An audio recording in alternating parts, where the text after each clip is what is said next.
Ahora vamos a hacer un foro con unas personas que aquí en Puerto Rico, uno de ellos se ha destacado como un líder de lo que es la libertad económica.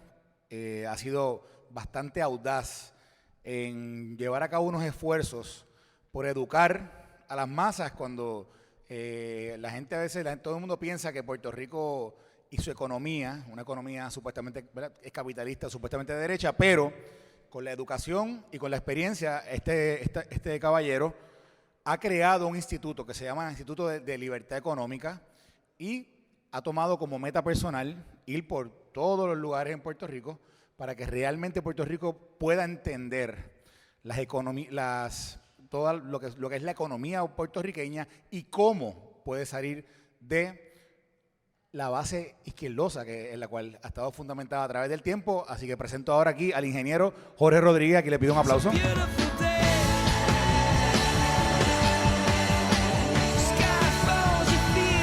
Ahora viene también la fundadora de Latino Wall Street, Gabriela Besuri. Y nos une el panel nuevamente, directamente desde Miami. Viene con nosotros ahora Emanuel Rincón, que está por aquí. Está en la entrevista. Hoy empezamos nosotros y él se une. Así que qué bueno que estamos aquí. Y Jorge, mira, ahí está Emanuel. Bienvenido.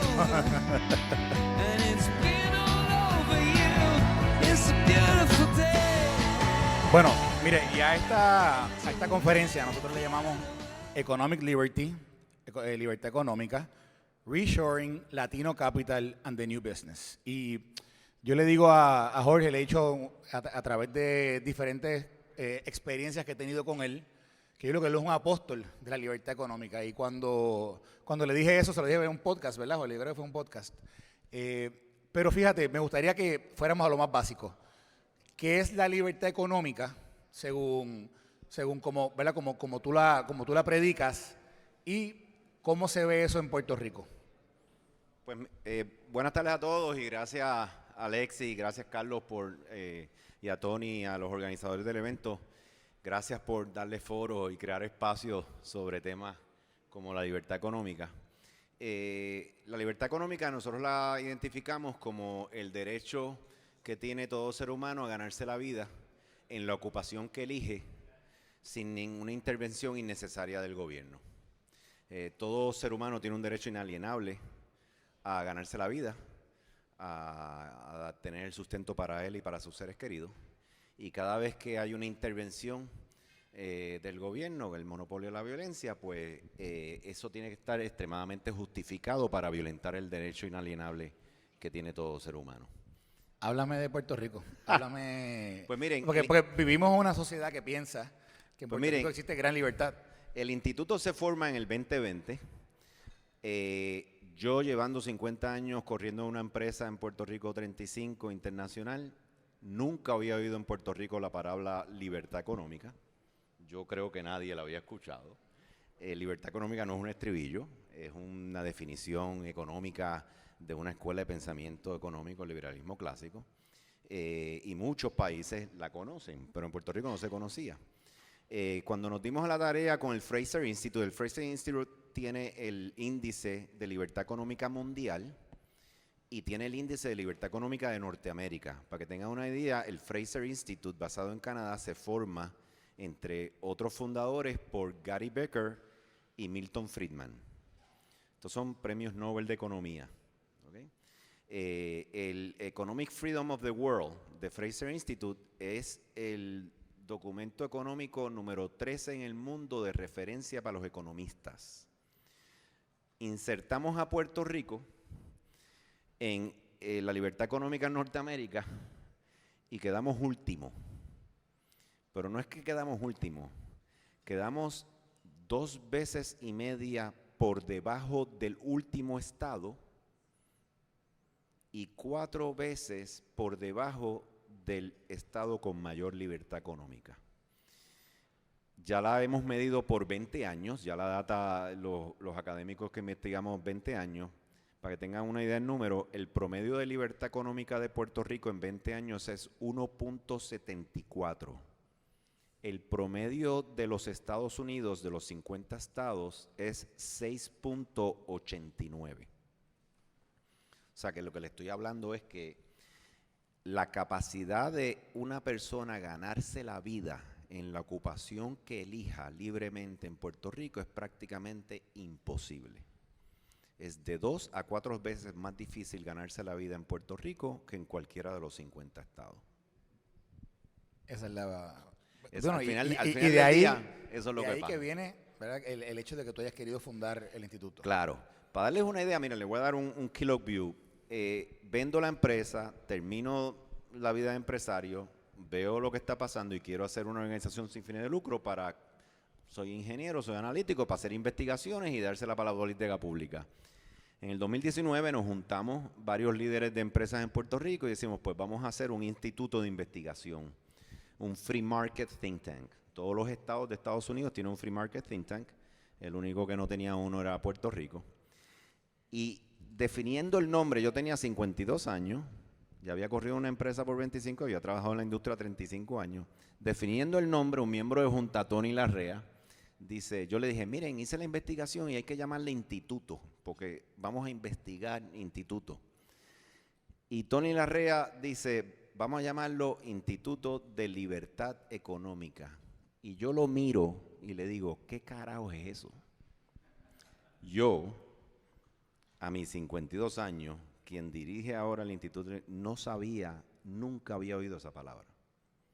No, todavía no me había ido a estudiar, porque obviamente después me metí año y medio en la universidad y conocí todo esto.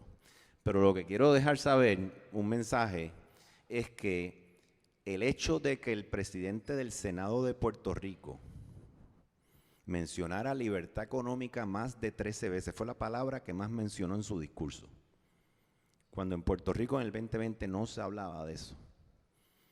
Quiere decir que hemos logrado muchísimo en bien poco tiempo. Así que cuando se trata de ocupar los espacios de ideas y de remover la porquería y poner lo que vale, es un gran logro. O sea, que esta conferencia hable de libertad económica. ¿Es verdad? Y todos los que somos de Puerto Rico y vivimos aquí saben que esta es la verdad. O sea, esto ni se hablaba, ni se entendía. Y que ahora ya sea un tema que se habla en foros, que se discuten, que se traen personas de otros lugares a hablar de esto, pues muy valioso. Es así.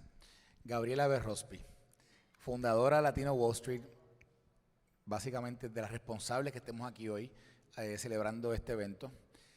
Tú y Tony han tenido una experiencia brutal, particularmente en temas económicos y en el tema de reshoring. ¿Cómo tú definirías lo que está ocurriendo ahora mismo con la política pública de los Estados Unidos en el tema de reshoring y qué oportunidades hay allí?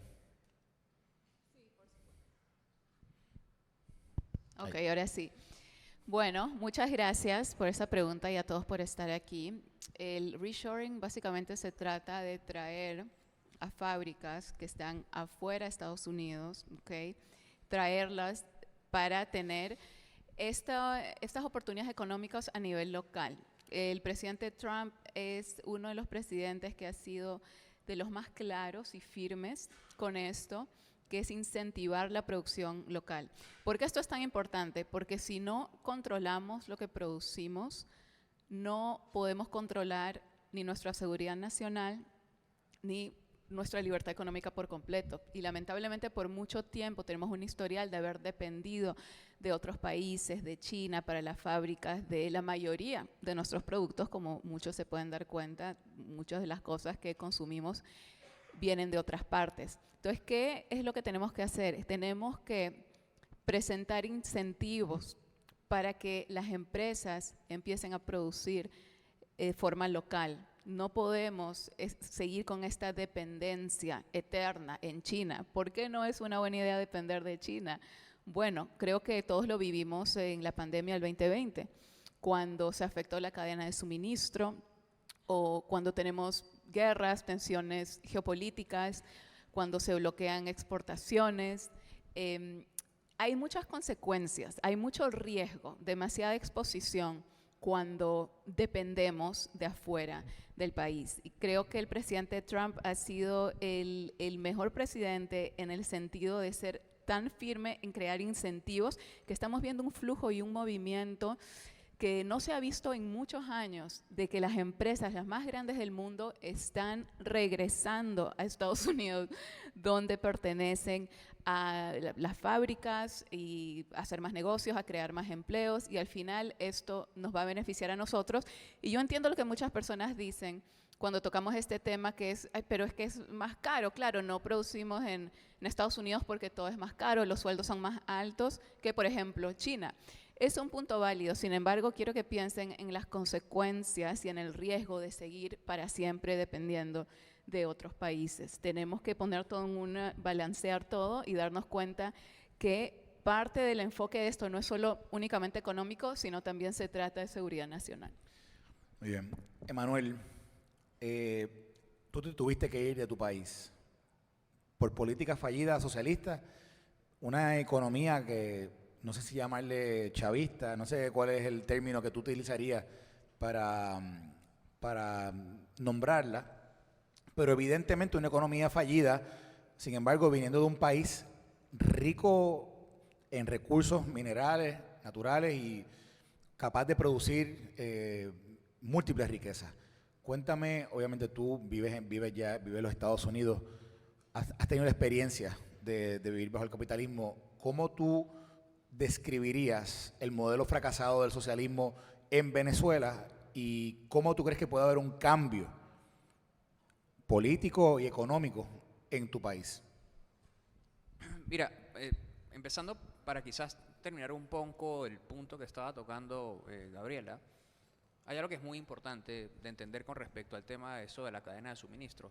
Yo creo que el peor error geopolítico que ha cometido Estados Unidos en los últimos 80 años después de la Segunda Guerra Mundial fue haber envalentonado a China de la manera en que lo hizo. Porque China surge básicamente a raíz de la política exterior de los Estados Unidos, de estabilizarla quizás para hacer una especie de contrapeso en Asia. Esto se sale de control y China se convierte en lo que es hoy en día. Hoy no solamente los Estados Unidos, sino gran parte del mundo depende de la manufactura de China, de la mano de obra barata china. Eso es lo que ha hecho que evidentemente China salga de la pobreza en detrimento de los trabajos y de las empresas, las industrias en los países de América Latina. Algo totalmente incoherente desde todo punto de vista es que Estados Unidos podría hoy tener gran parte de su manufactura y su mano de obra en los países de América Latina, en lugar de estar produciendo, manufacturando, fabricando cosas en China. Podrían hacerlo en Guatemala, podrían hacerlo en Honduras, podrían hacerlo aquí en Puerto Rico, podrían hacerlo en América Latina. Son millones de empleos que se crearían en la región, de aliados políticos, ideológicos, que comparten tu misma frontera, tu misma civilización y continente. Y además de esa forma también debilitas la industria y la economía de tu mayor enemigo geopolítico. Entonces ese es quizás el más grande error de los Estados Unidos, y el presidente de los Estados Unidos que realmente se lo toma en serio y empieza a sacar esos empleos de allá y los traiga para América Latina, será quizás el presidente más consecuente y que más cambios logre geopolíticamente y disminuir el poder de China. Eso por una parte. Por otro lado, lo que comentabas de Venezuela, Venezuela lamentablemente, el petróleo para Venezuela fue una especie de maldición. Para cualquiera sería como un privilegio, pero también fue una maldición porque en Venezuela había tanta riqueza, había tanto dinero, que creo que se perdió quizás el sentido del trabajo y de la meritocracia de alguna manera. Los venezolanos empezaron básicamente a cazar la renta del Estado. Era una economía totalmente dependiente de las dádivas del Estado. El Estado socialista en Venezuela existía antes de Chávez. Lo que pasa es que no era tan caníbal, no era tan agresivo como lo fue el chavismo posteriormente, y quizás no era tan ineficiente y tan corrupto como lo fue el chavismo después. Pero, digamos, las asistencias sociales, este sistema de redistribución de la riqueza, todo eso existía desde antes del chavismo, y nosotros, lamentablemente, que es un camino que ha seguido muy similarmente Colombia y México, en lugar de pasar de gobiernos de centroizquierda, en lugar de pasar de la centroizquierda a modelos de Estado más limitados, más pequeños, que se entrometan menos en la vida de las personas, pasamos de la centroizquierda a una extrema izquierda completamente comunista que empezó a expropiar, a controlar los precios de la economía. Hacían cosas tan absurdas. Hay una cadena de televisión muy famosa en la que Chávez está yendo como a una tienda de electrodomésticos y dice: esta nevera cuesta 2.000. Bueno, ahora va a costar 900. ¿Por qué? Porque a él le daba la gana de que ese fuera el precio. Y te quitaba 60%. Imagínate tú siendo un empresario y que llegue el presidente y te diga, bueno, tú compraste hasta 5.000, bueno, no importa, lo vas a vender a 1.500 si decías que porque no, lo digo yo. Y si decías que no, Entonces, digamos, es bastante anticientífico en todos los sentidos cuando la economía piensa ser controlada centralizadamente a través del Estado. Solo puede ocurrir una catástrofe como la que ocurre en Venezuela. Venezuela debería ser el país más rico de América Latina. Venezuela debería tener un poder geopolítico, no digamos similar al de los Estados Unidos, pero sí debería ser el país que geopolíticamente tenga más importancia en la región después de los Estados Unidos, no solamente por sus recursos energéticos, sino también por todos los minerales que hay en esta nación. Y somos un país completamente pobre y hoy en día, pues básicamente arruinado, con 9 millones de personas en el exterior buscando dónde vivir. Quiero añadir a eso, porque obviamente qué bueno que lo traen. Yo cogí una clase con Ricardo Hausmann y él habla él le llama al petróleo de Venezuela y los países con esta riqueza natural, mayormente petróleo, le llaman maná del cielo. Si ustedes cogen la clase, que lo explica a sí mismo, es muy difícil tú manejar una economía con un país que tiene una riqueza tan grande, porque te coge las curvas de oferta y demanda. Yo cogiendo la clase no podía dejar de pensar en las transferencias federales unilaterales de Puerto Rico. Venezuela, que tiene esa riqueza, necesitaba la maquinaria para sacar el petróleo y producirlo. Y con todo y eso, obviamente se le llenó de moho la maquinaria y se le empezó a complicar la cosa. Puerto Rico crea esa riqueza por su situación territorial. O sea que aquí llega el maná del cielo, que es el Departamento del Tesoro de Estados Unidos, y allá son las reservas de petróleo. Pero eso crea un gran problema económico en una sociedad.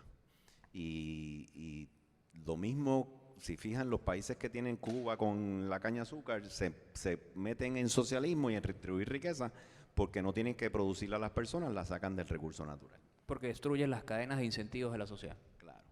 Cuando destruyes las cadenas de incentivos y el mérito, todo se viene a picar. Y Puerto Rico, esencialmente a nivel económico y filosófico, tiene el mismo problema al tener un departamento del Tesoro de Estados Unidos que te envía el dinero. O sea, de los 22, 24 billones que te llegan, tú nada más diste 4.7 y el resto llegó por ser el Airbnb de ellos, como lo quieras ver.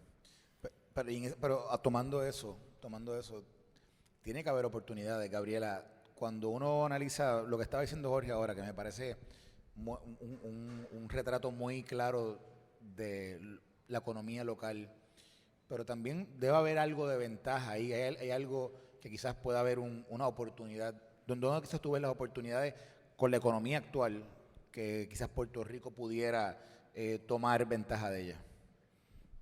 Sí, yo creo que la isla tiene demasiado potencial si podemos solucionar los obstáculos por los que ha estado lidiando por tantos años. Como en realidad cualquier isla, no es algo específico de Puerto Rico, si uno conoce otras islas, siempre van a haber problemas de necesidades básicas, lamentablemente, porque es como funcionan en general las islas.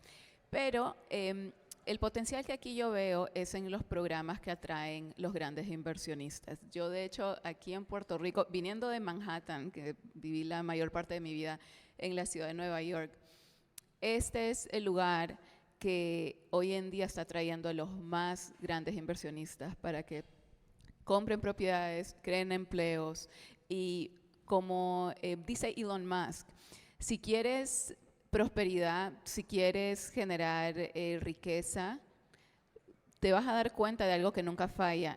Solo sigue los incentivos. Donde incentivas a que la gente invierta, ahí está la oportunidad. Y creo que en Puerto Rico, si podemos crecer eso, continuar en atraer más inversionistas que beneficien a los locales también, porque eso es algo que a veces es controversial, que solo se benefician ellos mismos, pero yo conozco tantos de ellos, algunos que están en este evento, que invierten fortunas, millones de dólares también en mejorar la isla en sí y que las personas sepan, ¿no? Que haya más, crear conciencia que estos programas de inversionistas no es que simplemente tú llegas aquí y te dan los beneficios, eso no funciona así.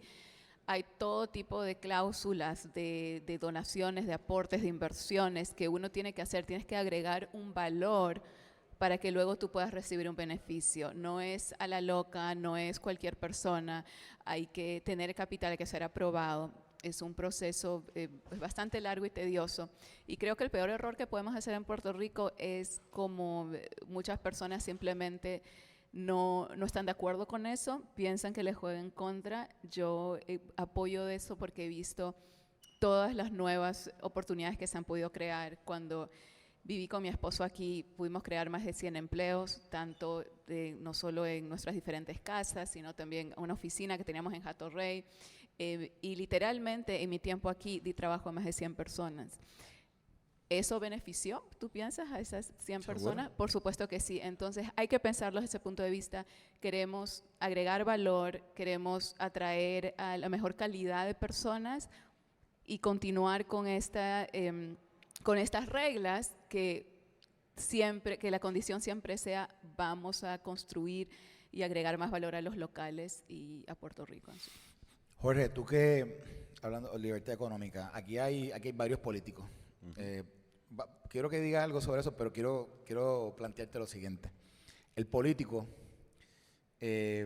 por más capitalista y por más libertad económica que crea, de momento le dicen, mira, hay que hacer un proyecto de ley que beneficie a X, oye, mira, créate tal, perdónale aquello, ¿no? Que no paga aquello, que no, trata de hacerle la vida más fácil, supuestamente, al contribuyente.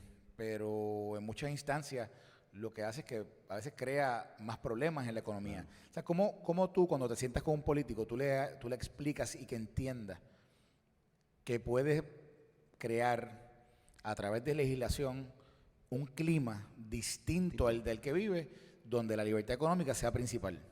Mira, bueno, te voy a hacer un ejemplo real.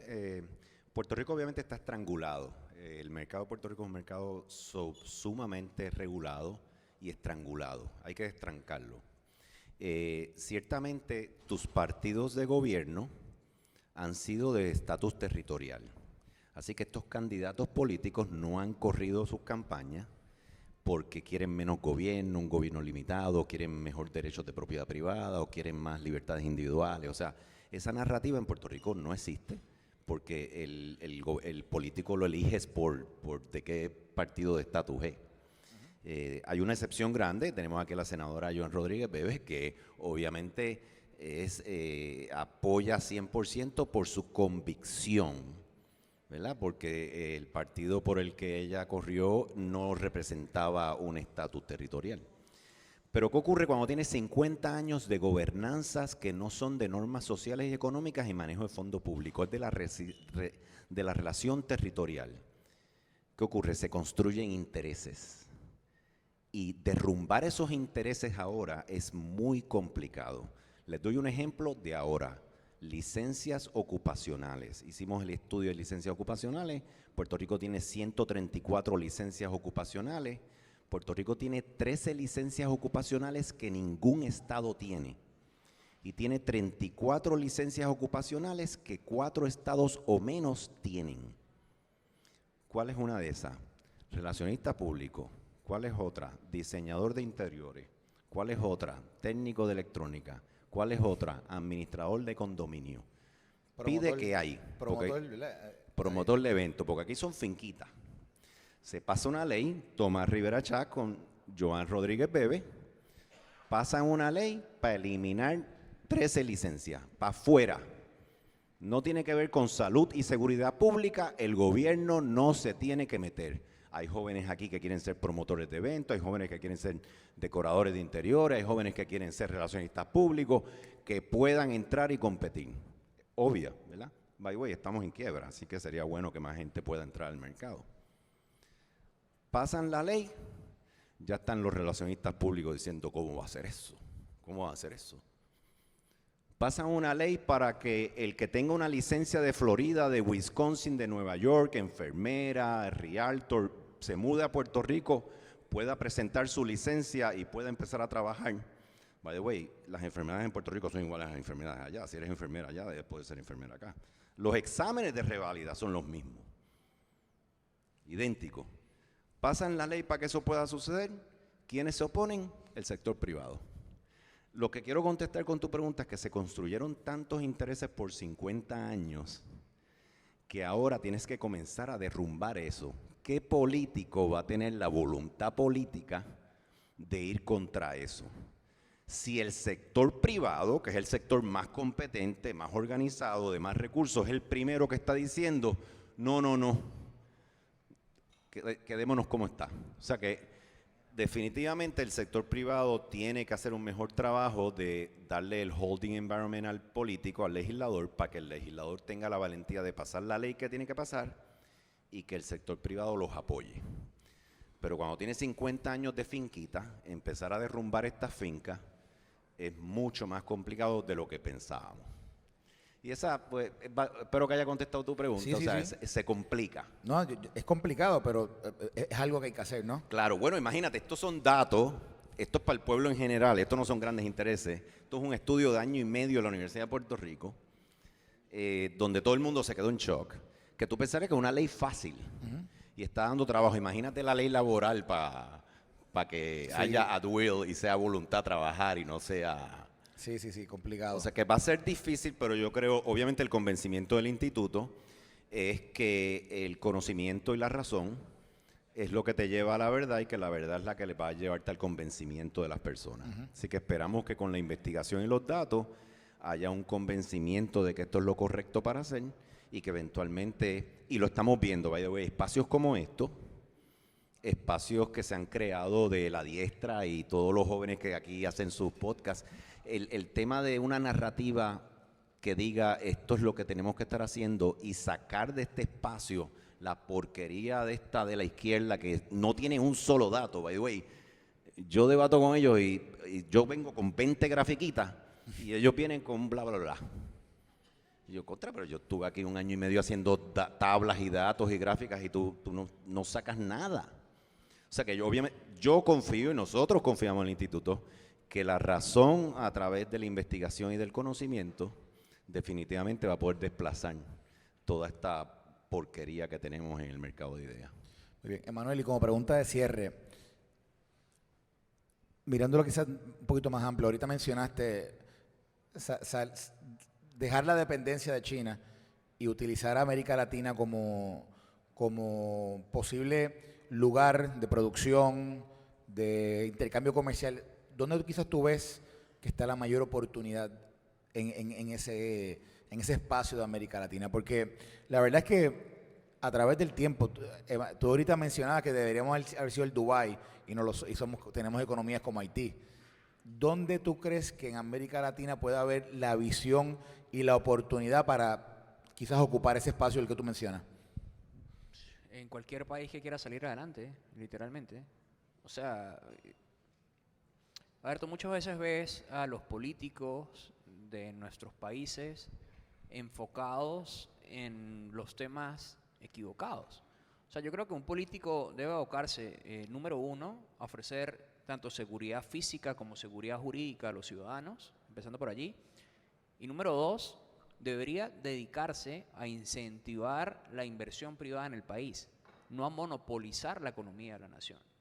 Si tú tienes un presidente que está activamente buscando la manera de generar empleos, de crear empresas, de generar riqueza, de incentivar, no del mismo correrlas, de incentivar, de que vayan empresarios privados y se generen todos estos puentes y todas estas ofertas de trabajo, digamos, cualquier país puede salir adelante. O sea, puede ser Honduras, puede ser Guatemala,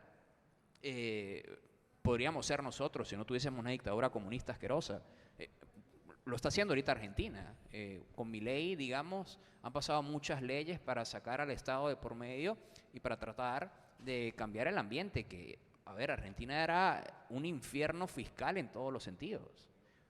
Yo viajé a Argentina en el 2019, creo que fue, y recuerdo que compré un ticket de avión, iba de Mendoza a Buenos Aires, y cuando revisé la tabla de los impuestos, yo le pagué un boleto y más a un funcionario del gobierno, porque mi boleto costó, ¿qué te digo yo?, $70, por ejemplo, y el costo total eran como $154. O sea, el boleto era $70 y eran $84 en impuestos.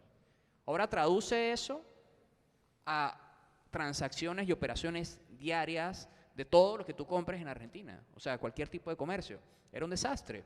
Y bueno, resolver eso no es algo que puedas hacer de un día para otro.